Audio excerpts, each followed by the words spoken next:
अस्सलाम वालेकुम। तो आज हम पढ़ेंगे ओरल सॉल्यूशंस।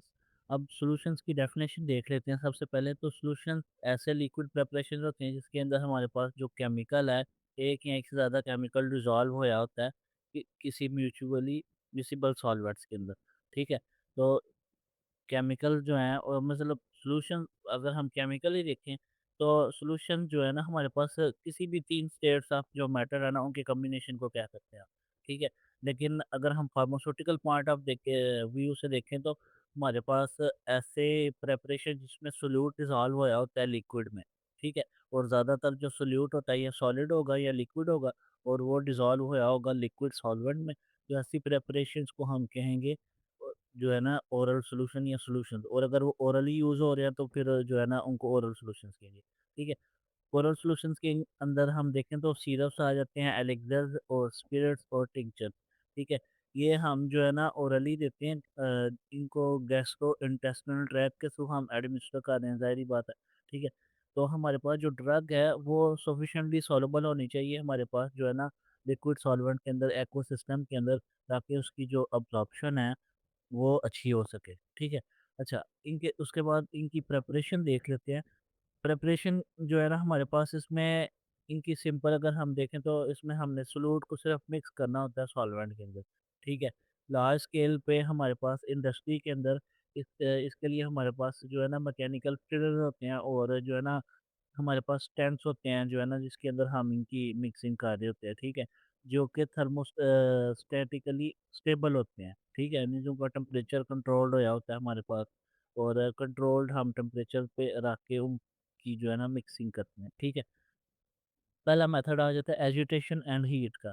एजिटेशन मीन्स हम जो है ना उसको हिला के तो जो है ना उसका मिक्सिंग करते हैं। मिक्सिंग करने से हमारे पास यूनिफ़ॉर्म जो है ना डिसोल्यूशन हो सकती है फ्लूइड्स की सॉल्वेंट के अंदर, ठीक है?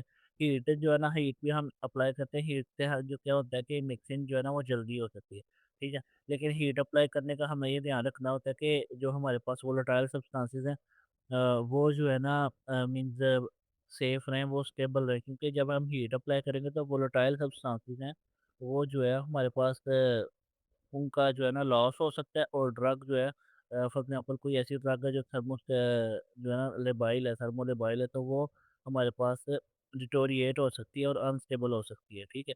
तो उस वजह से जब भी हम हीट ही यूज़ करते हैं डिसोल्यूशन के लिए, तो हमने हीट के करने के बाद प्रिपरेशन को जो है ना एक रैपिडली कूल करना होता है, ठीक है?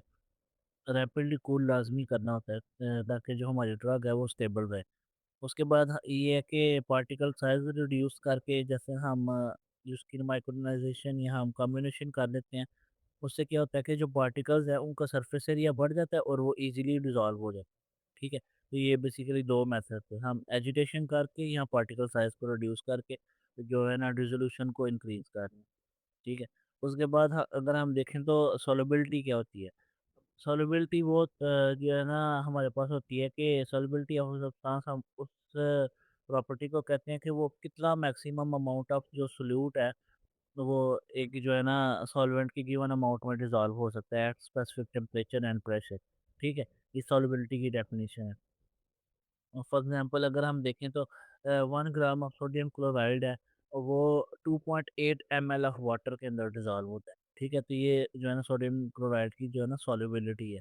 अगर हम यूएसपी के यूनाइटेड स्टेट फार्माकोपिया के लिहाज से देखें तो उसने ना एक प्रॉपर हमारे पास स्केल सेट कर दिए हुए हैं कि भाई इतने अगर हमने सॉल्यूशंस बनाने हैं ना, सॉल्वेंट बनाने हैं, तो इतने जो है ना उसके अंदर जो है ना पार्ट्स ऑफ सॉल्वेंट होना चाहिए। अगर वेरी सॉल्युबल हमने बनाना है तो उसके अंदर less than 1 part of solvent होना चाहिए, ठीक है?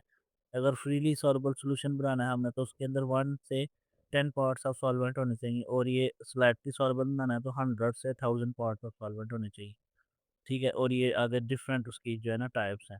अब इसने बताया हुआ है कि सॉल्वेंट्स हमारे पास जैसे हमने पिछली एक वीडियो में पढ़ा भी है कि हमारे पास सॉल्वेंट्स कौन से यूज़ हो रहे होते हैं। सबसे ज़्यादा वाटर यूज़ हो रहा होता है। उसके बाद अल्कोहल यूज़ हो रही होती है हमारे पास, ठीक है? अल्कोहल के अंदर हमारे पास डाइल्यूटेड अल्कोहल भी है, रबिंग अल्कोहल भी है, ठीक है? और अगर हम देखें तो ऑक्सिलरी सॉल्वेंट्स में ग्लिसरीन, प्रोपाइलीन ग्लाइकोल या पोलिथाइलीन ग्लाइकोल हमारे पास यूज़ हो रहे थे, ठीक है? केमिकल स्टेबिलिटी और सॉल्युबिलिटी को इंक्रीज़ करने के लिए। ये सॉल्वेंट का जो है ना टाइप्स हैं, ठीक है? अच्छा, इसके बाद आ जाती हैं सॉल्यूशंस की टाइप। अब सॉल्यूशंस के अंदर हमारे पास सबसे पहला है ड्राई मिक्सचर फॉर्मुलेशन। ये उन ड्रग्स के लिए होता है जो कि हमारे पास एक्वस फॉर्म में अनस्टेबल होती है। फॉर एग्ज़ाम्पल हमारे पास पेनिसिलिन वी आ जाती है, ठीक है? तो पेनिसिलिन वी का जब भी हमारे पास होगा तो ड्राई मिक्सचर फॉर सॉल्यूशन होगा, ठीक है? ये हमारे पास जो ड्राई मिक्सचर है ये आते हैं पाउडर या ड्राई जो है ना ड्राई पाउडर या ग्रैन्यूल्स की फॉर्म में। तो ये हमारे पास जो फार्मासिस्ट है या फिर अगर पेशेंट फार्मेसी से ले गई है जो हमारे पास प्रिपरेशन है तो वो इसके साथ में मिलता है वाटर जो है ना वाटर फॉर रिकन्स्टिट्यूशन, ठीक है? तो वो फिर हम जो है ना उस वाटर को यूज़ करके इनके साथ पाउडर के साथ मिक्स करके तो हम जो है ना इसका बना लेते हैं जो है ना सॉल्यूशन बना लेते हैं घर पे, ठीक है? और जब हमने इसका सॉल्यूशन बना लिया है मीन्स अगर फार्मेसी पे ही फार्मासिस्ट ने बना के दे दिए या पेशेंट ने घर जाके बना लिए, तो उसको 7 से 14 दिन के अंदर जो है ना हमने यूज़ करना है। वो भी तब जो है ना कि अगर उसको हमने रेफ्रिजरेट किया हुआ है, ठीक है? रेफ्रिजरेटेड सॉल्यूशन को हम 7 से 14 दिन तक यूज़ कर सकते हैं। अगर रेफ्रिजरेट नहीं किया हुआ तो ये जो है ना टाइम पीरियड भी कम कम हो जाएगा थोड़ा, ठीक है? ये था ड्राई मिक्सचर फॉर सॉल्यूशन। अच्छा उसके बाद देखें तो ओरल रिहाइड्रेशन सॉल्यूशन जिनको हम जो है ना ओआरएस भी कहते हैं, मशहूर ज़माना जो ओआरएस हमारे पास यूज़ हो रहे होते हैं। तो ओआरएस उन पेशेंट्स के अंदर यूज़ होता है जो कि हमारे पास जिनका डायरिया की वजह से या किसी और वजह से जो है ना फ्लूइड वॉल्यूम कम हो गया होता है बॉडी का, ठीक है? तो उनमें फिर हम जो है ना ओआरएस देते हैं ताकि जो है ना उनका फ्लूइड इनटेक पूरा हो सके। इसके अंदर अगर प्रिंसिपल इसका देखें तो इसके अंदर बेसिकली ग्लूकोज़ और आयन्स होते हैं जो कि हमारे पास जाके गट के अंदर से अब्ज़ॉर्ब होते हैं और जो है ना बॉडी के अंदर उनकी कंपोज़िशन जो है ना उसको मेंटेन करते हैं, ठीक है? इसकी कंपोज़िशन के अंदर 25 ग्राम डेक्सट्रोज़ शुगर होती है, 45 मिली इक्विवेलेंट सोडियम आयन होते हैं, 20 मिली इक्विवेलेंट पोटेशियम आयन होते हैं और क्लोराइड और हमारे पास सिट्रेट आयन होते हैं पर लीटर के हिसाब से, ठीक है? तो बाइकार्बोनेट वगैरह और सिट्रेट आयन भी हम इसके अंदर ऐड करते हैं ताकि हमारे पास डायरिया की वजह से जो मेटाबॉलिक एसिडोसिस हो रही है, वो ना हो, ठीक है? वो मतलब प्रिवेंट हो सके। क्योंकि मेटाबॉलिक एसिडोसिस हमारे पास एक जो है ना पैथोलॉजिकल कंडीशन है और जो है ना ये काफ़ी खतरनाक भी हो सकती है, ठीक है? तो हमने इसको इस तरह बनाना होता है ताकि जो है ना इसकी मैक्सिमम अब्ज़ॉर्प्शन हो वाटर की और सोडियम की और जो है ना ग्लूकोज़ की। तो ये हमारे पास जो है ना बेसिकली आइसोस्मोटिक होते हैं हमारी बॉडी फ्लूइड्स के साथ। ये जो ओरल रिहाइड्रेशन सॉल्यूशन होते हैं, ये यूज़ उन उन लोगों के अंदर हो रहे होते हैं जिनके अंदर हमारे पास जो है ना स्वेट डायरिया की वजह से फ्लूइड लॉस हो गया होता है, ठीक है? उसके बाद लास्ट पे हमारे पास आ जाता है oral colonic lavage solution. Colonic lavage solution उन पेशेंट्स के अंदर यूज़ होते हैं जिनके अंदर हमने कोलोनोस्कोपी यूज़ करनी होती है, तो कोलोनोस्कोपी से पहले हम जो है ना क्लोनिक लिवाज सॉल्यूशंस यूज़ करते हैं ताकि जो है ना कोलोनोस्कोपी में हमें कोई मुश्किल ना आए, ठीक है? इसके अंदर बेसिकली पॉलीइथाइलीन ग्लाइकोल होता है, ये एक ऑस्मोटिक डाययूरेटिक है। ऑस्मोटिक लैक्सेटिव है हमारे पास, ऑस्मोटिक लैक्सेटिव है ये हमारे पास ऑस्मोटिक लैक्सेटिव है, ऑस्मोटिक एजेंट है जो कि वाटर की रिटेंशन करवाता है गैस्ट्रोइंटेस्टिनल ट्रैक्ट के अंदर, ठीक है?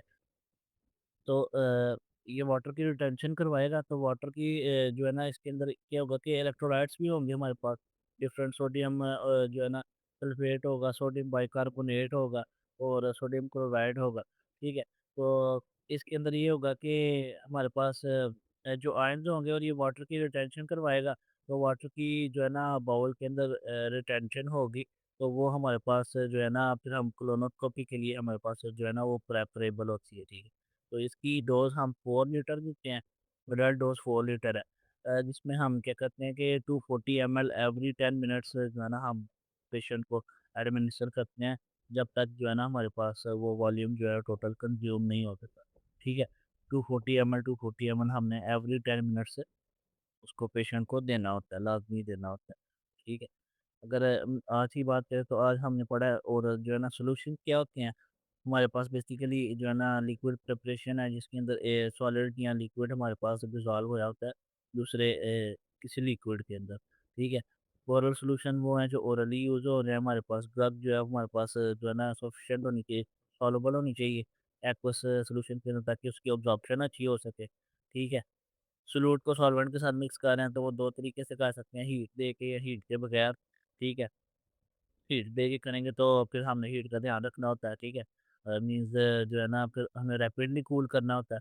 अगर हीट के बगैर करेंगे तो हम पार्टिकल साइज़ को रिड्यूस कर देंगे, वो ईज़िली मिक्स हो जाएँगे, ठीक है? और उसके बाद सॉल्वेंट्स है, सॉल्वेंट्स के हमने पार्ट्स जो है ना ध्यान रखना होता है, सॉल्यूशन हम कितना का बना रहे हैं, ठीक है? और different types of solvents use हो रहे होते हैं। वाटर है, अल्कोहल है, डाइल्यूटेड अल्कोहल है, ग्लिसरीन है, प्रोपाइलीन ग्लाइकोल और पॉलीथाइलीन ग्लाइकोल है, ठीक है? और सॉल्यूशन की टाइप में ड्राई मिक्सचर फॉर सॉल्यूशन है, जो कि यूज़ उन ड्रग के लिए हो रहे होते हैं जो एक्वस जो है ना सॉल्यूशन के अंदर स्टेबल नहीं होती, ठीक है? पेनिसिलिन वी वगैरह इनके अंदर ड्राई पाउडर्स होते हैं। ओरल रीहाइड्रेट सॉल्यूशंस है फॉर एग्ज़ाम्पल, ये उन लोगों के लिए यूज़ हो रहे होते हैं जिनमें जो है ना डायरिया की वज़ह से जो है ना फ्लूइड लॉस हो गया होता है, ठीक। और ओरल क्लोनिक लिवास सॉल्यूशंस हैं, ये उन जो है ना पेशेंट्स में यूज़ हो रहे होते हैं जो कोलोनोस्कोपी जिनकी होनी होती है, तो उनमें फिर हम जो है ना ये यूज़ करते हैं। इसके अंदर डिफरेंट आयन्स प्रेज़ेंट होते हैं। इसकी जो टिपिकल डोज़ है वो 4 लीटर है, 240 एमएल हमने एवरी टाइम एडमिनिस्टर करना होता है पेशेंट को, ठीक है? तो ये था आज का लेक्चर।